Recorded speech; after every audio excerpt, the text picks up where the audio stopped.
Bapaknya nggak boleh wawancara katanya. Pak, sedikit nggak boleh. Pak, soal kesaksian tadi. Pak, di tengah aja Pak, di tengah Pak izin. Sedikit dong, Pak.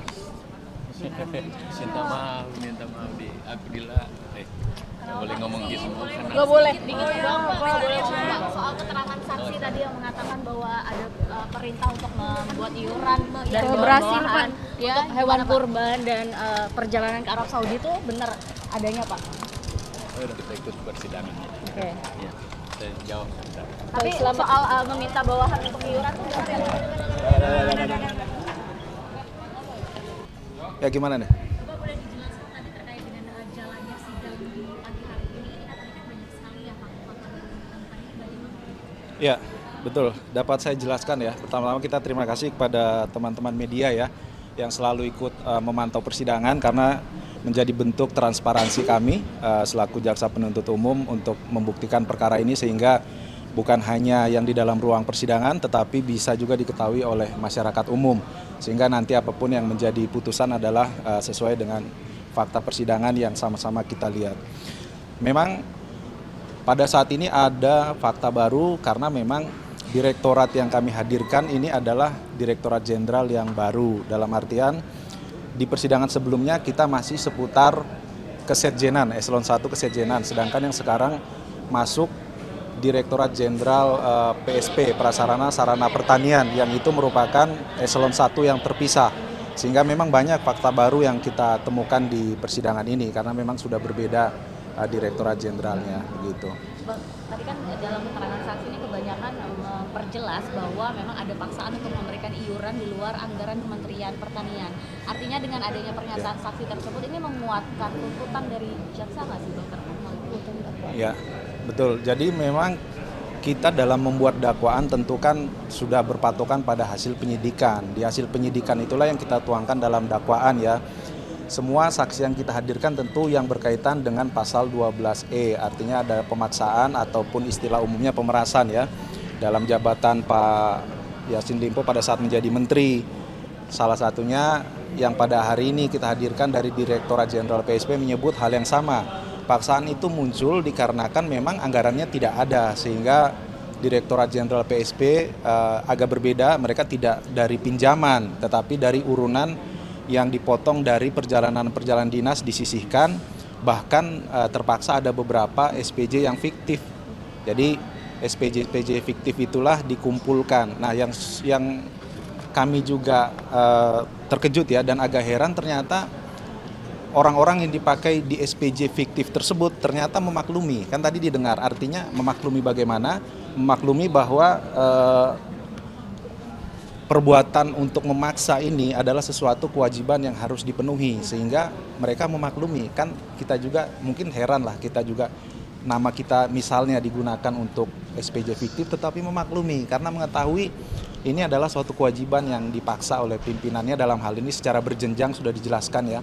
Mulai Pak Menteri sampai jajaran di bawahnya gitu. Bang, tadi disoroti juga soal food estate yang ternyata dalam BPK ini kan masuk WTP ya Bang? Iya. Itu adalah fakta baru yang dibongkar di persidangan atau gimana sih Bang? Baik, begini, kalau kami secara umum saja ya kan kita kemarin mendengar bahwa beberapa poin penasihat hukum maupun Pak Yassin Limpo menanya kepada saksi kenapa bisa ada permasalahan ini sehingga padahal Kementerian Pertanian itu memperoleh WTP beberapa tahun berturut-turut, kan seperti itu. Pada persidangan inilah mulai terbuka, mulai terbongkar dan kita memang sengaja menghadirkan saksi-saksi yang berkaitan itu. Bahwa ternyata WTP itu muncul dikarenakan ada beberapa kronologis. Di antaranya dari fakta persidangan tadi yang kita lihat dari saksi menjelaskan ada permintaan uang dari pihak BPK tadi. Ya, Pak, itu ya berdasar fakta sidang yang kita dengar bersama ya ada permintaan tetapi hanya bisa dipenuhi 5 miliar oleh Kementan. Nah, dengan adanya pemberian tersebut sehingga opini yang keluar menjadi opini WTP padahal beberapa waktu sebelum opini itu keluar saksi menjelaskan banyak temuan, beberapa temuan yang disampaikan oleh pemeriksa dari BPK ini. Tetapi karena ada kronologis yang dijelaskan tadi ada pemberian sehingga opini yang keluar diseremonikan pun ada, tadi kita punya buktinya, fotonya, Kementerian Pertanian menjadi WTP. Itu dengan sendirinya menjawab ataupun membantah ataupun mengcounter. Kenapa kemarin selalu Pak Yassin Limpo menampilkan saya punya penghargaan, saya WTP dan sebagainya. Kita tunjukkan faktanya di persidangan. Ada hal-hal di balik itu yang bisa mencapai itu. Gitu. Nanti masih ada beberapa saksi lain lagi yang berkaitan hal itu. Kalau terkait sapi kurban gimana Pak? Hewan Ya. kurban 60 juta. Baik. 60 juta. Kalau yang sapi kurban itu permintaan ya, permintaan secara berjenjang sama ya, permintaan. Tetapi ternyata permintaan sapi kurban itu saat ditanyakan kepada saksi tidak pernah mengetahui, tidak pernah melihat sapinya itu mana, kemudian diberikan kepada siapa, tidak pernah dibuat acara seremoni di Kementan ataupun di PSP. Padahal mereka mengumpulkan 360 juta rupiah dengan permintaan itu ditujukan untuk sapi kurban. Ternyata saksi yang menyerahkan uang itu, mengumpulkan uang, tidak pernah mengetahui adanya sapi kurban itu. Soal dana pribadi dari Pak Hermanto itu yang mengirim ke asisten rumah tangga ini kan ada 2 nama ya Bang? Iya. Teresia dan juga Pratiwi. Ini yang Pratiwi ini belum diketahui itu siapa Bang?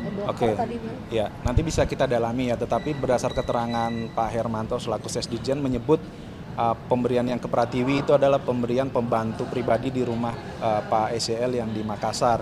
Dia menalangi uang pribadinya karena diminta, bahkan harus segera dibayarkan pada malam itu. Padahal posisinya malam dan tidak ada anggaran yang bisa diambil, maka Pak Hermanto terpaksa dan mengirimkan, tadi ada bukti transfer kita lihat ya, atas nama Teresia itu 2 kali, totalnya sekitar 35 juta rupiah untuk membayar pembantunya atau ART ya dari pihak keluarga Pak SEL. Untuk yang satu lagi namanya kita nanti bisa dalami, tetapi sudah disampaikan sekilas bahwa itu terkait dengan apa tadi ya, dokter kesehatan lah ya. Nanti kita dalami lagi. Terkait ini nama Ali Jamil yang terus disebut selama persidangan tadi. Saat ini apakah sudah diperiksa? Baik. Ali Jamil itu adalah Direktur Jenderalnya ya, Pak PSP, Prasarana dan Sarana Kementan. Kita sudah panggil sebenarnya pada hari ini untuk diminta keterangan secara bersamaan dengan saksi-saksi lainnya. Tetapi kita mendapat surat resmi juga dari Kementan, ternyata yang bersangkutan sedang ada dinas yang lebih dulu sebelum kita memanggil. Oleh karena itu Pak Ali Jamil ini penting keterangannya, kita pasti akan hadirkan sebagai saksi di persidangan ini untuk memperjelas semua, karena Dirjen PSP dia atasan dari saksi-saksi yang sekarang ini. Dipanggil Senin depan untuk saksi-saksi? Ya, yang jelas di harinya kita belum menentukan, tetapi yang jelas di sidang selanjutnya, karena hari ini kan kita menghadirkan saksi yang ada ini. Gitu. Kira-kira berapa banyak lagi sih Saksi dari Kementerian Pertanian yang akan dihadirkan? masih cukup banyak ya, ini kan timeline kami sekitar 60, mendekati 70 saksi ya. Sekarang kalau saya hitung beberapa kali persidangan belum sampai 20 ya, artinya belum sampai setengah ya. Ya kurang lebih setengah lagi lah, kurang lebihnya kira-kira. Target saksi yang dipanggil kalau di luar pegawai Kementerian Pertanian? Sudah kita jadwalkan semua di timeline. Nah makanya kita berharap persidangan ini berjalan lancar sehingga tidak ada penundaan dan saksi bisa sebanyak mungkin, seoptimal mungkin kita hadirkan. Karena kan kalau penundaan bisa saja kesempatan JPU menghadirkan saksi menjadi berkurang. Ya mudah-mudahan lancar dan tidak ada kendala seperti sidang sebelumnya kan pernah yang mulia Ketua Majelis Hakim sakit ya kan. Ya kita berharap hal-hal seperti itu tidak terjadi ke depan. Jadi sidangnya bisa lebih banyak lagi fakta yang bisa kita gali. Pak, selain keluarga SYL, terus kemudian juga rencananya kan Bendahara Umum Nasdem, kemudian mantan tim penasehat hukum SYL itu juga akan dihadirkan sebagai saksi. Adakah pihak lain yang juga ditargetkan sebagai Saksi kita masih fokus yang ada di timeline kami ya. Kalau masalah pengembangan bergantung pada fakta persidangan sendiri. Kalau berkembang bisa saja kita panggil, kan seperti itu. Nanti diikuti saja mengenai saksi-saksi tambahan lainnya, karena saya rasa kami harus fokus dulu ke saksi-saksi yang untuk membuktikan isi dakwaan gitu ya. Cukup ya? Terima kasih Bang.